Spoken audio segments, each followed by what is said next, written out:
तो आज हम पढ़ेंगे आरसीसी का लेक्चर 9। इसमें हम कॉलम को कवर करेंगे। पिछला हमने कवर किया था बॉन्ड्स एंड एंकर्स से रिलेटेड, ठीक है। और आज पढ़ेंगे कॉलम, ठीक है। तो कॉलम एक वर्टिकल कंप्रेशन मेंबर है, ठीक है। बीम होती है उसको वर्टिकली खड़ा कर दें तो ये वर्टिकल कंप्रेशन मेंबर है, ठीक है। देखिए 3 तरीके के कॉलम डिवाइडेड हैं। एक स्ट्रट होता है, एक शॉर्ट कॉलम होता है एंड एक लॉन्ग कॉलम होता है, ठीक है। जो स्ट्रट होता है उसका देखिए एल इफेक्टिव क्या होता है, जो पार्ट बेंडिंग में वो यूज़ हो रहा है कॉलम का, उसे एल इफेक्टिव बोल देते हैं, ठीक है। और बी जो है वो हमारे विथ है, ठीक है। तो अगर L effective is greater than और equal to 3 times of B, then उसे स्ट्रट बोलते हैं, ठीक है। कॉलम ये बोलते हैं L effective greater than 3 times of B, ठीक है।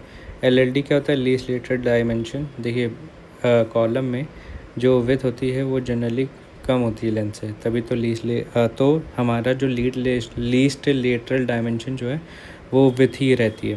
देन एक पेडेस्टल होता है। पेडेस्टल में क्या होता है, एल इफेक्टिव जो होता है इट इज़ लेस देन और equal to 3 times of B, ठीक है। और इसमें स्टील रेनफोर्समेंट जो प्रोवाइड की जाती है वो 0.15% ऑफ टोटल एरिया होती है, ठीक है। ये मेजर एक्सिस एंड ये माइनर एक्सिस का फॉर्मूला है मोमेंट ऑफ इनर्शिया का BD3/12।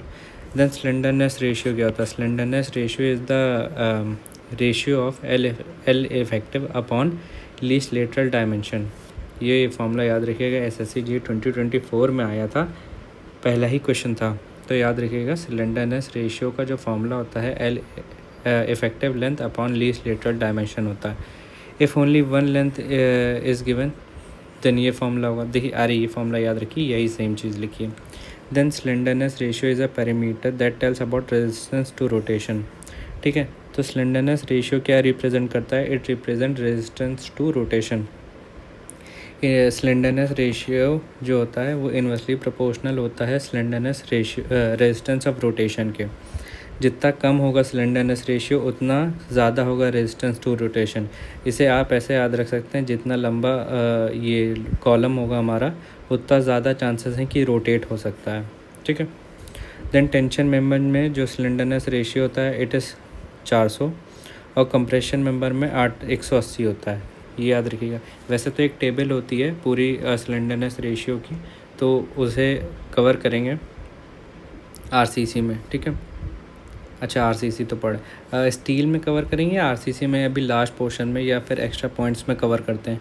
In case of pedestal reinforcement not taken in account in strength calculation but reinforcement provided for safety purpose which is minimum of 0.15% of cross sectional area, ठीक है। तो 0.15% steel reinforcement provide करते हैं minimum. Then long column is also called slenderness compression member, ये याद रखिएगा। और compression member regarded as short column और स्लेंडरनेस रेशियो जो होता है, देखिए शॉर्ट कॉलम का जो स्लेंडरनेस रेशियो होता है वो 3 से लेकर 12 के बीच में होता है और लॉन्ग कॉलम का 12 से बड़ा होता है, याद रखिएगा। तो ये पॉइंट यहाँ पे याद रखने वाला है एंड ये पॉइंट याद रखने वाला है, ये सारे पॉइंट इतना ये जो बताया है एंड यहाँ पे ये जो बताया उसे याद रखना पड़ेगा, इम्पॉर्टेंट है। तो एल इफेक्टिव जो है greater than equal to B 3 times of B है, इसे या फिर ऐसे रख सकते हैं एल इफेक्टिव अपॉन बी, ऐसे होगा, ठीक है। तो ये हमारा लॉन्ग कॉलम हो गया एंड शॉर्ट कॉलम्स में यहीं पे ये ऐसे हो जाता है, ऐसे, या पेडेस्टल में, ठीक है, पेडेस्टल में रख सकते हैं, ठीक। देन स्लेंडरनेस रेशियो हमारी कितनी होती है, 3 से 12 के बीच होती है तो शॉर्ट कॉलम, और 12 से ज़्यादा होती है तो long column. Short columns fails इन क्रशिंग फेलियर, देखिए शॉर्ट कॉलम्स क्रशिंग फेलियर के थ्रू फेल करते हैं और लॉन्ग कॉलम जो होते हैं वो बकलिंग के थ्रू फेल करते हैं। स्ट्रट क्या होता है पहले तो ये देख लेते हैं कि बेंडिंग मोमेंट जिसमें 0 और शेयर फोर्स जिसमें 0 आता है and it is used in roof truss as an incline member. जैसे ये रूफ है तो इसमें एक ये ऐसे मेंबर यूज़ किया जाता है ना, इसे स्ट्रट बोलते हैं, ठीक है। और स्ट्रट की क्या वो होती है पहचानने की वो, कि इसमें L effective is greater than equal to 3 times of B, then effective length part of member responsible in buckling, जैसे कि अभी शुरू में बताया था। It is a distance between the point of contraflexure, ये याद रखिएगा ये लाइन कि it is a distance between the point of contraflexure. फिर देखिए एंड कंडीशन के हिसाब से हमारी जो एक्चुअल लेंथ होती है which is taking part in buckling, या फिर एल इफेक्टिव जिसे बोल सकते हैं, उस वो देखते हैं। देखिए जैसे हमारा कॉलम है हिंज्ड, जैसे मैं बता देता हूँ HIP क्या होता है। HIP होता है हिंज्ड इन पोजीशन, ठीक। और RAR क्या होता है, रेस्ट्रेंड अगेंस्ट रोटेशन, ठीक है। देखिए इस टेबल से ऑलमोस्ट हर पेपर में हर शिफ्ट में एक बार क्वेश्चन ज़रूर आता है, तो ये आपको टेबल याद रखनी पड़ेगी। तो हिंज इन पोजीशन, जैसे ये हिंज हुआ, ठीक है, यहाँ पे हिंज हुआ ऐसे करके, ठीक है।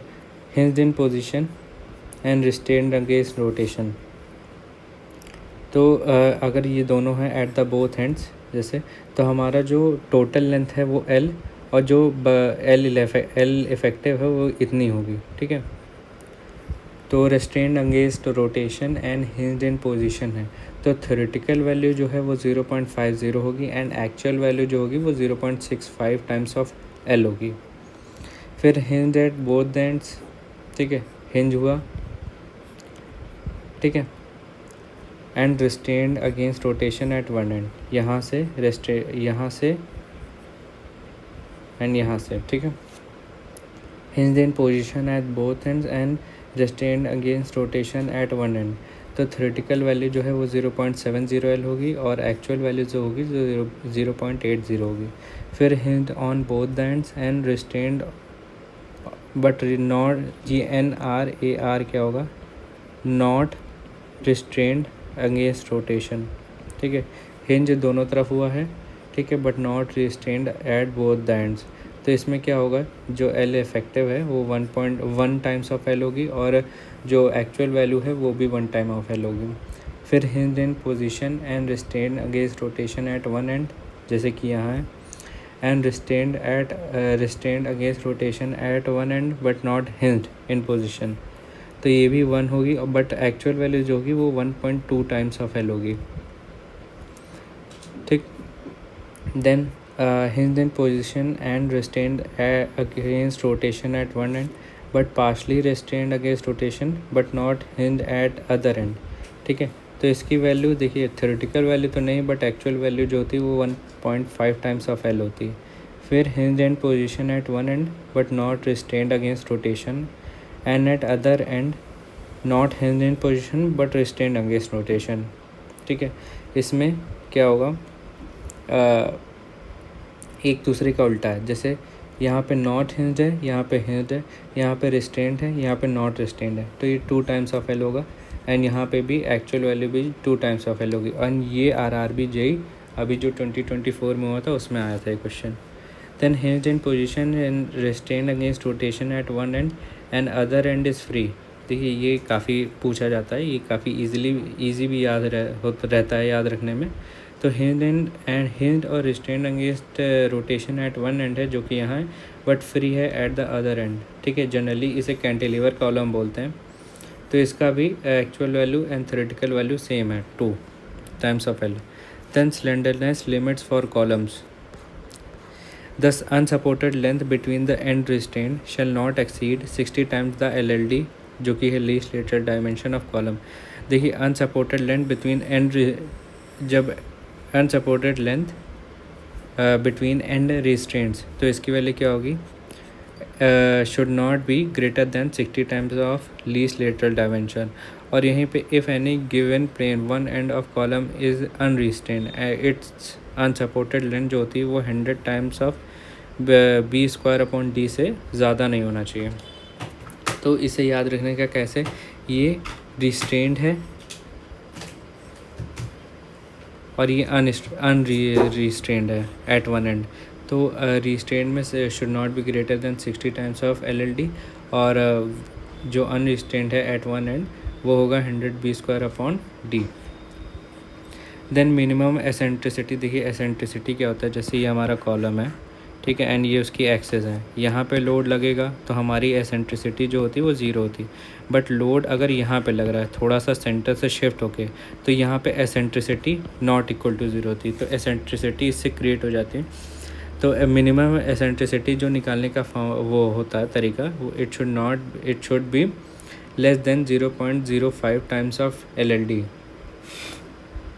देन ई मिनिमम कैसे निकाल सकते हैं, मिनिमम एसेंट्रिसिटी निकालने का फॉर्मूला क्या होता है, unsupported length of column upon 500 plus least lateral dimension upon 30 और 20 mm whichever is minimum. याद रखिएगा ये फॉर्मूला बहुत इंपॉर्टेंट है, unsupported length upon 500 plus lateral dimension upon 30 और 20 mm whichever is minimum, ठीक है, मिनिमम लेंगे। Then all columns are designed for axial load and moment, याद रखिएगा। देन मोमेंट अबाउट एक्सेस, देखिए जैसे ये है, ठीक है, एक्स एक्सेस के अलॉन्ग एंड वाई एक्सेस के अलॉन्ग मोमेंट अगर निकालना है तो लोड इनटू एसेंट्रिसिटी से इनटू करेंगे, and it should not be greater then designed moment of resistance, ठीक है। वैसे ही वाई एक्सेस में होगा, column also carrying bending moment about one और बोथ क्रॉस सेक्शन, ये भी याद रखिएगा। देन कुछ रेनफोर्समेंट प्रोविजंस पढ़ लेते हैं। देखिए minimum reinforcement of steel provide की जाती है 0.8% of the total area B/D, ठीक है, not effective depth total depth B/D 0.8% of total area. Then maximum percentage of steel जो प्रोवाइड की जाती है, इफ़ लैब्ड है तो 4% ऑफ द टोटल एरिया, और अनलैब्ड है तो 6% of the total area provide करते हैं मैक्सिमम परसेंटेज ऑफ स्टील। ये वैसे ही हो गया जैसे बी में था, बी में याद रखिए, याद करिए मैक्सिमम जो प्रोवाइड की जाती थी वो 4% ऑफ द टोटल एरिया थी। तो वैसे ही है कि अगर लैब्ड है तो 4% और अनलैब्ड है तो 6% of the total area provide की जाती है maximum percentage of steel reinforcement. Number of bars provided, देखिए रेक्टेंगुलर सेक्शन है, रेक्टेंगुलर कॉलम है, ठीक है, ठीक है, तो उसमें 4 बार्स प्रोवाइड की जाती हैं, अगर सर्कुलर है तो 6 प्रोवाइड की जाती हैं। कैसे, 1 2 3 4 5 6, ठीक। Number of bars in rectangular column in earthquake resistant building, earthquake resistant column है तो नंबर ऑफ़ बार्स जो प्रोवाइड की जाती हैं 8 होती हैं। कैसे, 1 2 3 4 5 6 7 8, ठीक है, ऐसे प्रोवाइड की जाती है। Then minimum dia of bar use 12 mm का डाया यूज़ किया जाता है, और maximum spacing of main bar use की जाती है 300 mm। मैक्सिमम नॉमिनल कवर जो प्रोवाइड किया जाता है 40 mm, और dia of bar whichever is maximum, इतना प्रोवाइड किया जाता है maximum nominal cover. Then lateral ties are provided to avoid buckling of main reinforcement, इसे याद रखिएगा।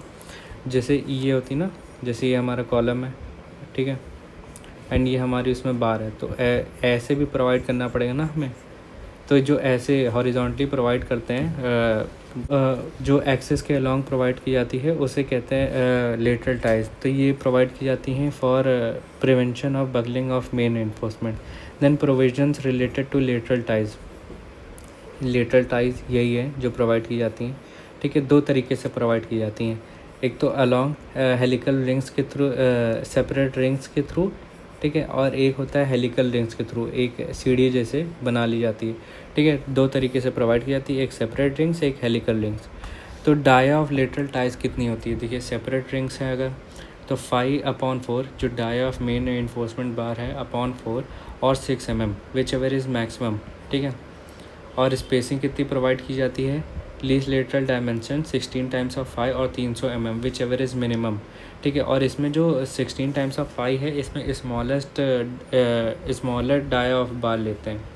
तो ये 2 क्राइटेरिया याद रखिएगा, ठीक है। इससे काफ़ी क्वेश्चन आते हैं, शायद RRB JEE में क्वेश्चन आया था, तो एक बार फिर से रिपीट मारेंगे। देखिए जो सेपरेट रिंग्स हैं उसमें जो डाया ऑफ अ बार लेते हैं वो लेते हैं 16 time dia of a main reinforcement bar upon 4 और 6 mm whichever is maximum. ठीक है, मैक्सिमम और मिनिमम की दिक्कत होती है तो इसे बार बार पढ़ेंगे, फेमिलियर हो जाएंगे टॉपिक से तो याद रहेगा। विच एवर इज़ मैक्सिमम, और जो स्पेसिंग रखते हैं वो लेते हैं 16 टाइम्स ऑफ 5 एंड LLD और 30 mm whichever is minimum. Then helical rings provide करते हैं। In helical reinforcement load carrying capacity जो होती है वो इंक्रीज़ कर जाती है ऑफ अ कॉलम बाय 5%। ये पॉइंट याद रखिएगा, बहुत इंपॉर्टेंट है। और डक्टिलिटी ऑफ कॉलम भी इंक्रीज़ कर जाती है। फिर देखिए ये हमारा जो है कॉलम है, ठीक है, इसमें ये बार्स प्रोवाइड की गई हैं। ये टोटल डाया है ऑफ अ कॉलम, ठीक है, एंड ये डाया ऑफ अ कोर है, ठीक है। ये इसके सेंटर से इसके सेंटर के बीच में डाया ऑफ अ कोर बोलते हैं। एंड ये दो बीच में ऐसे ये किनारे किनारे डिस्टेंस है। तो जो डाया ऑफ अ कोर है वो total dia minus 2 times of clear cover, ये जो है क्लियर कवर इसका 2 टाइम्स, एक इधर से एंड एक इधर से एंड एक इधर से 2 टाइम्स ऑफ क्लियर कवर, ठीक है, 2 times of clear cover. Centre से नहीं होता, अच्छा सेंटर से नहीं, फ्रॉम एंड टू एंड लेंगे, ठीक। 2 टाइम्स ऑफ क्लियर कवर। और जनरली कवर जो प्रोवाइड किया जाता है कॉलम में वो होता है 40 mm का। और फुटिंग में कितनी प्रोवाइड करते हैं ये आप कमेंट सेक्शन में बताइएगा। Then assumptions related to design of column. Plane section remains plane and after and before and after of bending, ठीक है। Maximum compressive strain in concrete in axial compression जो होता है, जो कि डायरेक्ट कंप्रेशन भी होता है, 0.002 होता है, ठीक है। ये पॉइंट याद रखिएगा, 3 पॉइंट हैं, ठीक है। एक्सियल कंप्रेशन जिसे डायरेक्ट कंप्रेशन भी बोलते हैं वो मैक्सिमम हो सकता है 0.002, ठीक है। Maximum compressive strain at highly compressed fibre in concrete subjected to axial compression and bending with no tension, याद रखिएगा विद नो टेंशन। उसमें जो मैक्सिमम कंप्रेसिव स्ट्रेन आएगा वो 0.0035 minus 0.75 times of strain at least compression extreme fibre, ठीक है, ये इसकी वैल्यू रहेगी। और maximum strain in concrete at outer most compression fibre जो होगा वो 0.0035 टाइम्स इन बेंडिंग होगा। Then tensile strength of concrete is ignored, ये याद रखिए, जो टेंसाइल स्ट्रेंथ ऑफ कंक्रीट है उसे इग्नोर कर दिया जाता है। पार्शियल फैक्टर ऑफ सेफ्टी 1.15 का अप्लाई किया जाता है, ये भी याद रखिएगा। Then maximum strain in tension जो है रेनफोर्समेंट वो फॉर्मूला है वही है 0.002 प्लस 0.87 FY अपॉन ES, ठीक है। Maximum strain in tension.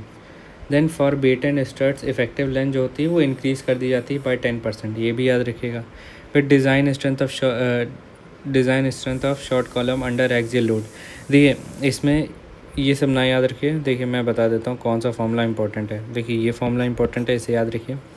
जो प्रेशर होता है, ठीक है, देखिए पहली बात तो all column should be design for minimum eccentricity, या ये पॉइंट याद रखिए। तो ये फॉर्मूला याद रखिए 0.40 FCK AC plus 0.67 times of FY ASC। तो इसमें क्या होता है, FCK तो हमारी हो गई compressive strength of concrete, AC जो हो गई ये होता है एरिया ऑफ कोर, अच्छा मैंने ये लिख रखा है एरिया ऑफ कोर, ठीक है। FSC क्या होता है, डिज़ाइन स्ट्रेंथ ऑफ कंक्रीट होता है। AG होता है gross area of concrete and ASC जो होता है एरिया ऑफ कंप्रेशन स्टील होता है। तो एक बार फिर से फॉर्मूला बोलेंगे। देखिए पहली बात तो ये मिनिमम एसेंट्रिसिटी के लिए डिज़ाइन हुआ फॉर्मूला है, तो 0.40 FCK AC plus 0.67 times of FY ASC, ठीक है। फिर से बोलेंगे, अगर नहीं याद हुआ सब यही याद करके जाएंगे, ठीक है। 0.40 FCK AC plus 0.67 times of FY ASC। ये फॉर्मूला बहुत इंपॉर्टेंट है। मिनिमम एसेंट्रिसिटी का फॉर्मूला जो होता है वो तो देख ही लिया था, और मिनिमम एसेंट्रिसिटी जो होती है it should be less than और equal to 0.05 times of LLD। ये मिनिमम एसेंट्रिसिटी का प्रोविज़न है। फिर design strength of long column. देखिए लॉन्ग कॉलम जो होता है एक करेक्शन फैक्टर अप्लाई किया जाता है, ठीक है।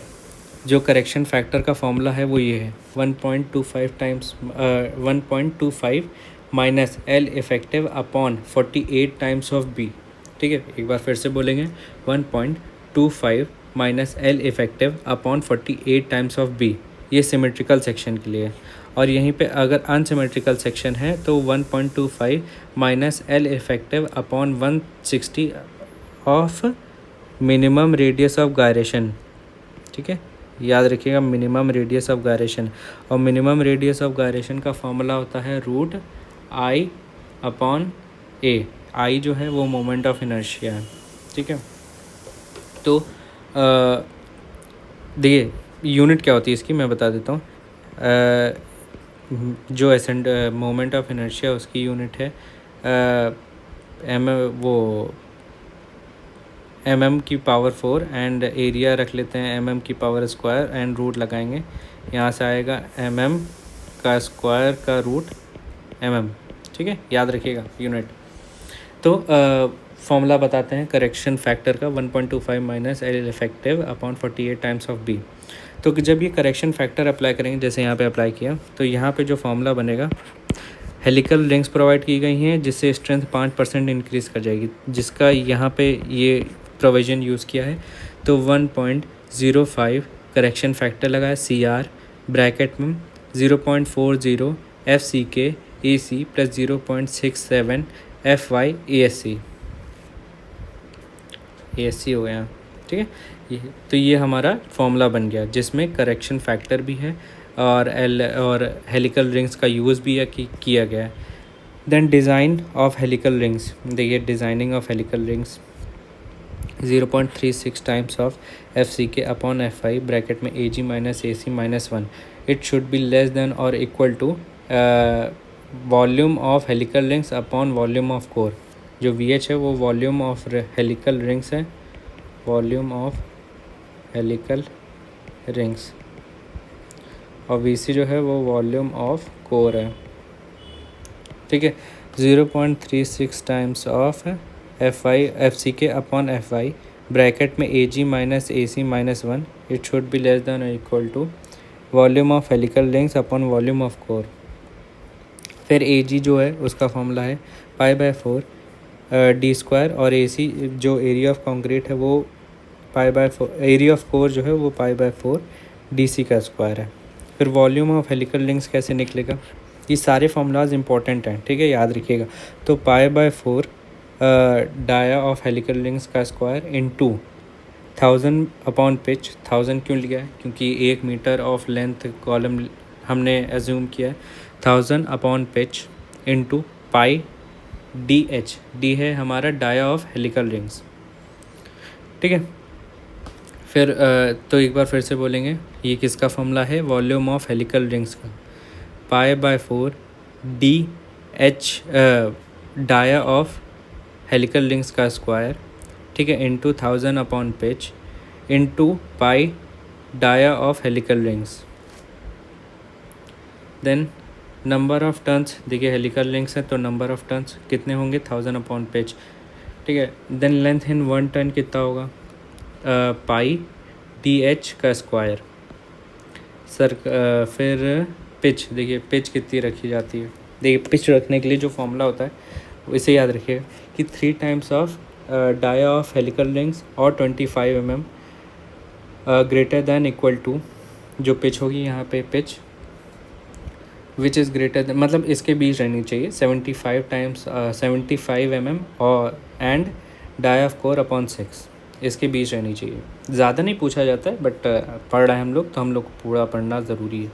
तो फिर से बोलेंगे एक बार, 3 टाइम्स ऑफ हेलिकल रिंग्स का डाया और 25 mm और शुड बी ग्रेटर दैन और equal to pitch and should be greater than equal to 75 mm और डाया ऑफ कोर अपॉन 6।